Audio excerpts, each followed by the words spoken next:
Bonsoir Guillaume Ancel. Bonsoir. Bienvenue à vous sur TV5 Monde. Militairement, quel est votre constat après 5 jours d'affrontements militaires?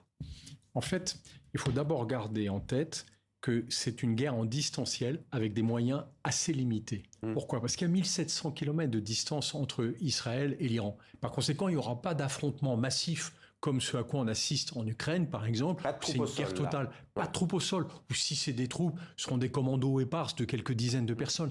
Mais c'est un affrontement qui est limité par cette distance qui est considérable. Et donc, un avion met 2 heures pour y aller.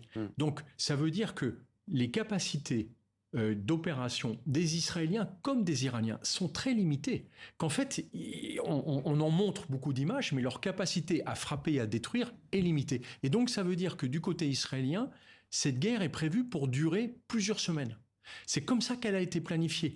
Et toutes les tentatives de « on n'a qu'à s'arrêter maintenant », comme l'annonce Donald Trump, alors qu'il connaît très bien le plan des Israéliens, sont totalement vaines. Puisque, en fait, les Israéliens veulent aller jusqu'au bout de leur logique et de dire « on s'est vraiment senti menacé par le programme nucléaire militaire iranien.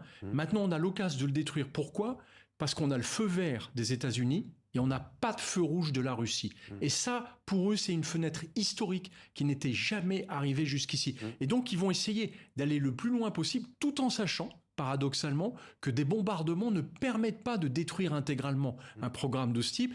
Ils peuvent le ralentir, ils peuvent le diminuer de manière assez importante. C'est déjà le cas. Israël dit qu'il faudra d'ores et déjà plusieurs années pour relancer son programme nucléaire. Plusieurs mois. Il faut faire attention parce que pour l'instant, personne ne sait faire un bilan, surtout quand ce sont des installations qui sont sous terre. Mais surtout, le vrai objectif d'Israël, bien sûr, est de mettre à bas le régime des Mollahs, que personnellement, je ne regretterai pas. Ouais. Combien de temps peuvent durer les deux armées, les deux belligérants, l'armée israélienne? Vous dites plusieurs semaines, en a-t-elle les moyens sans les États-Unis? Et l'Iran peut-elle tenir encore plusieurs jours à ce rythme tous les soirs? Alors, on le voit bien, les deux essayent de bien gérer leurs forces. Les Israéliens, les 2 premiers jours, ont fait beaucoup d'opérations. Maintenant, ils font quelques dizaines de frappes par jour. Ils essayent surtout d'être présents au-dessus du territoire iranien quand les Iraniens essayent de tirer des missiles contre Israël pour pouvoir détruire les lanceurs. Il y a moins de lanceurs que de missiles, c'est moins compliqué à détruire. Et puis, les Iraniens font attention à leur stock de missiles, parce qu'on estimait qu'ils avaient entre 2 et 3 000 missiles initialement. On sait qu'ils en ont tiré un peu plus de 10% là. Les Israéliens pensent en avoir détruit à peu près un tiers, ça veut dire qu'ils ont probablement encore la moitié de leur stock, de l'ordre de 1000 à 1500 missiles. Et là, la difficulté pour les Israéliens, c'est de savoir si à un moment, l'Iran est capable de faire une frappe massive contre Israël. Alors justement, est-ce que l'armée iranienne a utilisé tout son arsenal ou est-ce qu'elle a encore des armes plus sophistiquées? On rappelle qu'on est avec un expert militaire et qu'il ne s'agit pas de jouer la surenchère, bien entendu, on le précise, on parle d'une analyse technique militaire. Est-ce que l'Iran a d'autres armes? Certaines sources évoquaient peut-être des armes sales.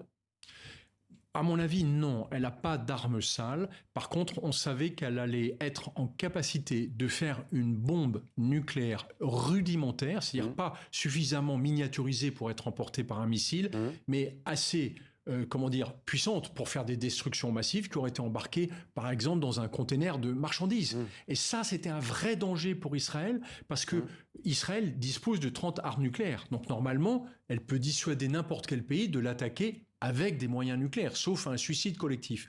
Mais si une arme nucléaire était déposée en Israël, sans être revendiquée par un État, la dissuasion nucléaire ne sert plus à rien. Et c'était ça le danger pour Israël, c'était que dans les mois ou dans les 2 ans qui viennent, il y ait la possibilité qu'un proxy, qu'une organisation terroriste vienne déposer une arme nucléaire dans Israël que personne n'aurait revendiquée et contre laquelle Israël n'aurait pas pu se défendre. Je rappelle qu'une arme nucléaire est des dizaines de milliers de fois plus puissante que l'arme la plus puissante qu'on utilise aujourd'hui sur le champ de bataille. Donc c'est pas une arme de guerre, c'est une arme de destruction massive.